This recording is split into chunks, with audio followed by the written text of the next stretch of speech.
सुग्रीव और राम जी के साथ मैत्रीय हनुमान जी महाराज के सहायता के साथ में हुआ। हनुमान जी महाराज ब्रह्मचर्य के स्वरूप हैं। हनुमान जी महाराज ब्रह्मचर्य के स्वरूप हैं और ब्रह्मचर्य का बल मिले तो जीव ईश्वर के साथ मैत्री कर सकता है। ब्रह्मचर्य के बिना भक्ति में आनंद नहीं आता, कारण ब्रह्मचर्य के बिना मन की एकाग्रता नहीं होती। ब्रह्मचर्य का बल मिले तो मन स्थिर हो जाता है। शास्त्र में ऐसा लिखा है कि एक दिवस ब्रह्मचर्य भंग हो जाए तो उसका असर 40 दिन तक मन के ऊपर रहता है। काम और राम एक स्थान पर कभी नहीं रहते, अंधकार प्रकाश एक जगह नहीं रहते कभी भी। जहाँ राम तहाँ काम नहीं, और जहाँ काम नहीं राम, तुलसी कबहू की हरि रही सकहीं, रवि रजनी एक ठाम। भागवत जी में कथा आती है कि कंस और श्री कृष्ण भगवान एक जगह कभी नहीं रहे, और जब कंस और श्री कृष्ण जीवन में एक ही बार मिले तभी श्री कृष्ण ने कंस को मार डाले। एक ही मथुरा में अर्थात मानव शरीर में श्री कृष्ण कंस रूपी काम के साथ नहीं रहते। कंस काम है, रावण क्या है? काम है। इसकी आवाज कम करो थोड़ी सी। काम और ईश्वर एक साथ नहीं रह सकते। काम की मित्रता छोड़ो तो प्रभु के साथ प्रेम होगा। मन में काम को रखो अथवा ईश्वर को रखो, मन में चाहे काम को रखो अथवा ईश्वर को रखो, जब तक मन में काम है, ठीक है, तब तक राम नहीं आते। और जब मन में काम आंखों के रास्ते से आता है, इसलिए आंखों में रावण को, काम को आने मत दो। आंखों से रावण को मत आने दो। रावण के 10 मस्तक थे। इसका अर्थ यह है कि रावण काम 10 इंद्रियों में रहता है। रावण का मतलब काम 10 इंद्रियों में रहता, सबको रुलावे, उसका नाम है रावण। काम जीव मात्र को रुलाता है। अब राम जैसे निर्विकारी बनोगे तो रावण काम मरेगा, काम मरेगा तो राम मिलेंगे। राम जी ने जिसे अपनाया है वह कामांध नहीं हुआ। भगवान जिसे अपनाते हैं वह काम के अधीन नहीं होता, उसका मन हमेशा पवित्र रहता है जिसको भगवान अपनाते हैं। तुम कामी के साथ मित्रता करोगे तो तुम कामी हो जाओगे। किसी राजनेता के साथ मित्रता करे तो धीरे धीरे वो राजनीति सीख जाता है। किसी जुआरी के साथ मित्रता करे धीरे धीरे वो जुआ सीख जाता है, वो ताश पत्ती ये खेलना सीख जाता है। किसी किसान के साथ मित्रता करो तो वो किसानी सीख जाए। हम जिसके साथ जैसा व्यवहार और मित्रता करेंगे, जैसा हम ढलेंगे, ढलना चाहे जिस समाज में हम हैं, और हम अगर जैसा ढलना चाहे वैसे ही ढल जाते हैं। ईश्वर के अलावा सारा जगत काम में है। हर एक इंसान, जगत के साथ वैर ना करो, जगत से मित्रता करो, परंतु यह जगत प्रेम करने लायक नहीं है। यह जीव ईश्वर के साथ मित्रता करता है तो जीवन सुंदर हो जाता है। इसीलिए सुंदर कांड, किष्किंधा कांड के पीछे आता है सुंदर कांड। हम लोग सब 7 कांडों का ही अध्ययन करते चले आ रहे हैं। तो किष्किंधा कांड के बाद आता है सुंदर कांड। जीवन उसी का सुंदर है जो निष्काम है और जो परोपकारी के लिए जीवित है। जो परमात्मा के लिए जीवित है, रात को सोने से पहले थोड़ा विचार करो कि आज मेरे प्रभु प्रसन्न हो, ऐसा कोई सत्कर्म मैंने किया कि नहीं किया। पूरा दिन का हमें विचार करना चाहिए। जो भी हम कार्य किए पूरा दिन, अब पूरे दिन का कार्य को एक बार स्मरण करना चाहिए। सोने से पहले स्मरण करना चाहिए कि हमने किया क्या आज, क्या मेरे करने से भगवान प्रसन्न है, आज मेरे भगवान नाराज हुए अथवा राजी हुए। ये हमें एक बार मनन करना चाहिए। 24 घंटे में एक बार अवश्य मनन करना चाहिए, ज़्यादातर सोते समय मनन करना चाहिए।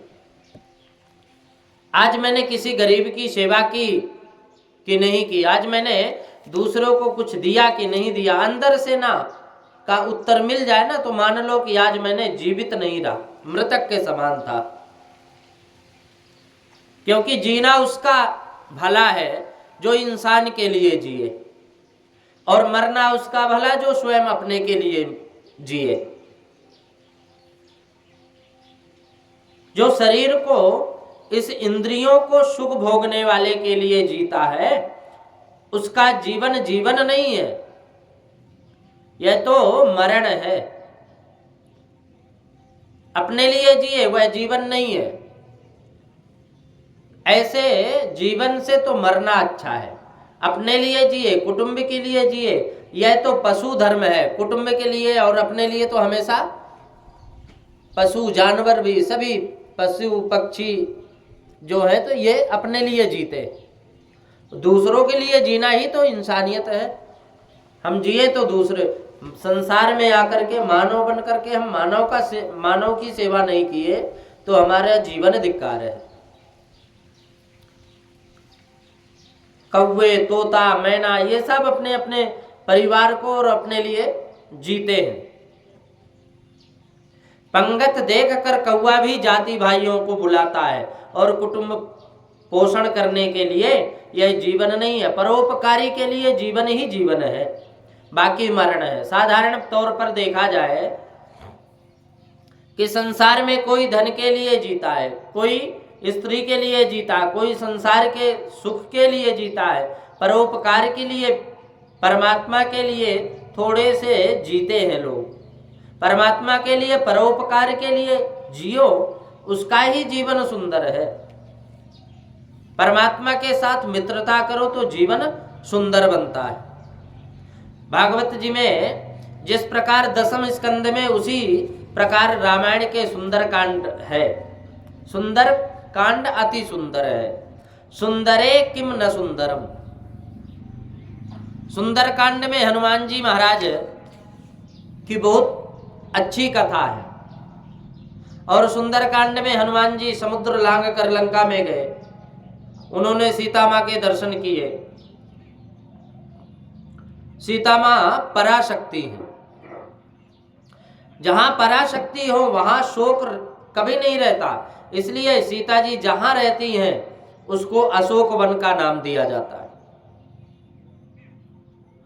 ब्रह्म दृष्टि सिद्ध हो तभी शोक समाप्त होता, फिर वहां शोक नहीं रहता, जब ब्रह्म दृष्टि जिसके पास है। परमात्मा द्वारा जीव को अपनाए जाने के बाद जीव को शोक अथवा मोह कुछ भी नहीं रहता। श्री सीता जी माता सीता जी पराश भक्ति का दर्शन किसको होता है? जिसका जीवन सुंदर है। जीवन सुंदर बने तो उसे पराश भक्ति का दर्शन होता है। समुद्र लांघ कर जो जाए, समुद्र का मतलब संसार समुद्र को लांघे, उसे सीता जी पराभक्ति के दर्शन होते हैं। और समुद्र उल्लंघन कर सकते केवल हनुमान जी।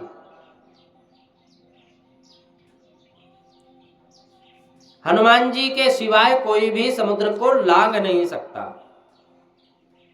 हनुमान जी को यह दिव्य शक्ति ब्रह्मचर्य और राम नाम के कारण प्राप्त हुआ है। समुद्र उल्लंघन करते समय हनुमान जी को सुरसा त्रास देती है। पूरे रस आस्वाद की वासना वाली जीव ही सुरसा है।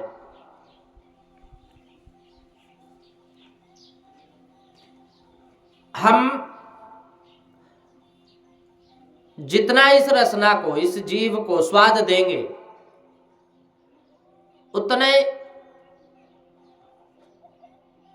उतना ही हम भक्ति से दूर होंगे, क्योंकि अन्य व्यंजनों का हमने स्वाद लिया, और जब स्वाद लिया तो बुद्धि भी विकृति होगी। इसलिए साधु संत महात्मा कम से कम प्रसाद स्वाद लेते हैं, और पाते हैं तो वो भगवत स्वरूप प्रसाद पाते हैं और साधारण पाते हैं। हनुमान जी ने सुरसा का पराभव किया।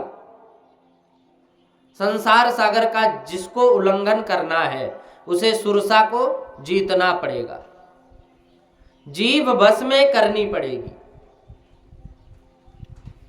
हमारे पंडित जी को ये अच्छा ही नहीं लगता। पराभक्ति के दर्शन करने के पीछे हनुमान जी लंका को जलाते हैं।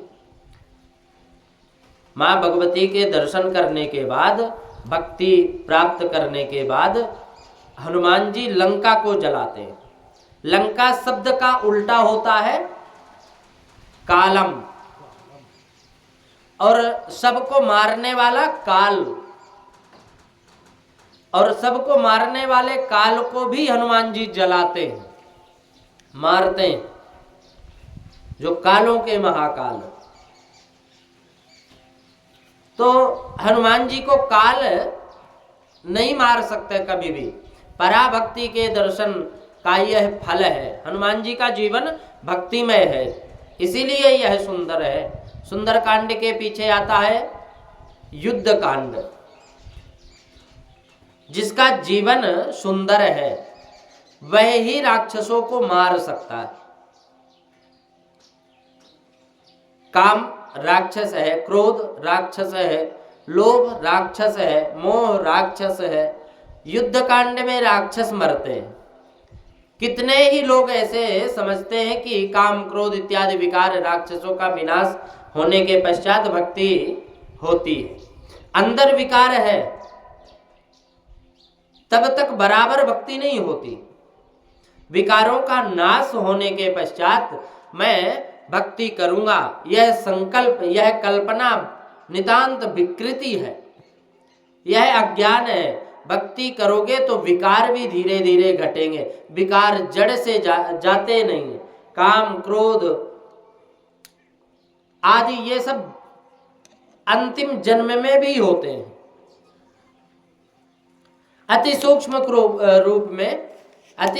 रूप में होते हैं। सतत भक्ति करोगे तो विकार घटते चले जाते हैं।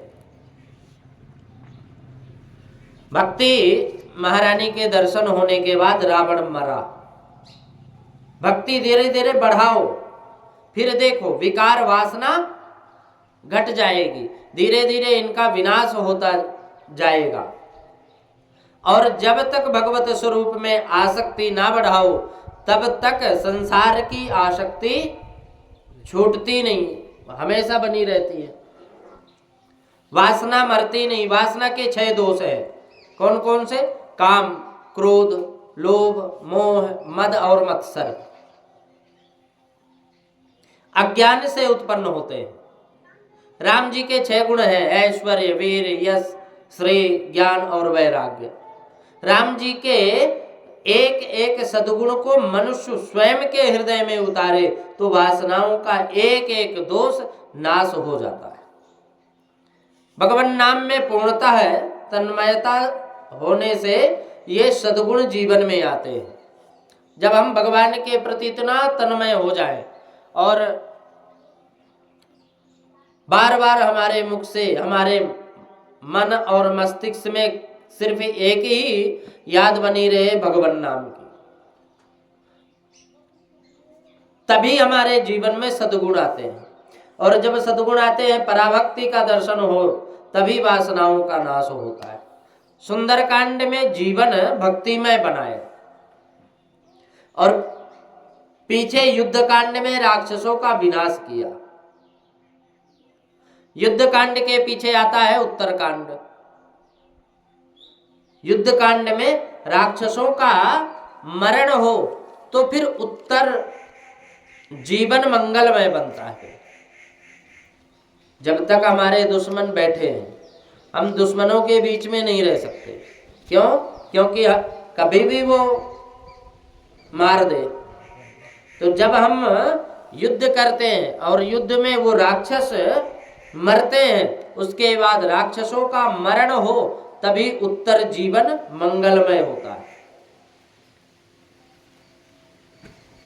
पूर्व काल में, पूर्वाखंड में रावण को मारे,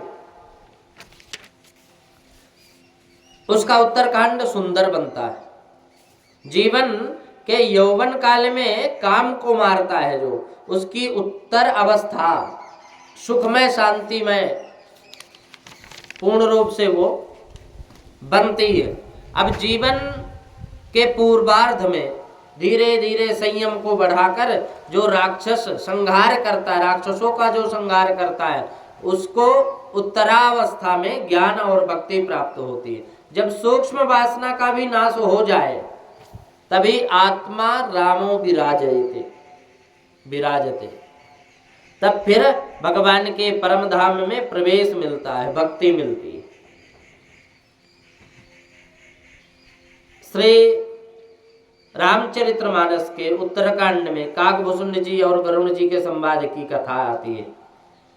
उत्तरकांड में ज्ञान भक्ति का मधुर समन्वय है। भूषुंड जी ने लोमन ऋषि के साथ का प्रसंग गरुण जी को सुनाया। ज्ञानी महापुरुष मानते हैं कि ब्रह्म निर्गुण निराकार है, जबकि भक्तजन ब्रह्म के सगुण साकार स्वरूप की आराधना करते हैं। लोमन मुनि निर्गुण ब्रह्म के उपासक हैं और काकभूषुंड जी ईश्वर के सद्गुण स्वरूप के पक्षपाती हैं। तो श्री राम जी के अनन्य भक्त हैं। दोनों के बीच में निर्गुण सगुण विषयक विवाद होता है। काकभूषुंड जी के दृढ़ प्रतिकार से लोमन मुनि को बहुत क्रोध आता है। एक दूसरे की बात समझ में नहीं आती तो क्रोध आता है। उस समय काकभूषुंड जी के मन में विचार करते हैं कि क्रोध अद्वैत भावी को क्रोध आना नहीं चाहिए। विचार करते हैं कि क्रोध के द्वैत बुद्धि बिनु, द्वैत के बिनु अज्ञान और माया बस परिछिन्न जड़, जीव के ऐस समान। कहते हैं अद्वैत भावी को क्रोध नहीं आना चाहिए। अद्वैत में एक की ही सत्ता है, दूसरा कोई है ही नहीं। दूसरा कोई हो तो क्रोध आवे, द्वैत भाव हो तो एक क्रोध आवे। द्वैत भाव ज्ञान में टिकता नहीं, अज्ञान बिना द्वैत भाव संभव नहीं है। ज्ञानी भी एक क्षण में क्रोध कर बैठता है। ज्ञानी को भी माया बहुत सताती है और माया बस होते हुए भी जीव कहता है कि सोहमस्मि, मैं वही हूं। तो ऐसा बोलने मात्र से कोई उन स्वतंत्र स्वरूप परमात्मा के समान हो नहीं सकता। परंतु जीव यदि प्रभु की सतत भक्ति करे तो उस परमात्मा के चरणों में स्थान मिल जाता है और माया प्रपंच से बचा जा सकता है। भक्ति के आगे माया का बहुत बड़ा प्रपंच, कभी इतना बड़ा प्रपंच कभी चलता ही नहीं। कितना भी माया हो, लेकिन जब भक्ति प्रबल हो तो माया झुक जाती है, फिर माया की फिर नहीं चलती वहां पर। अब ज्ञान को भक्ति के साथ की बहुत जरूरत है। भक्ति ज्ञान, गरुण जी पूछते हैं कि ज्ञान श्रेष्ठ है या भक्ति?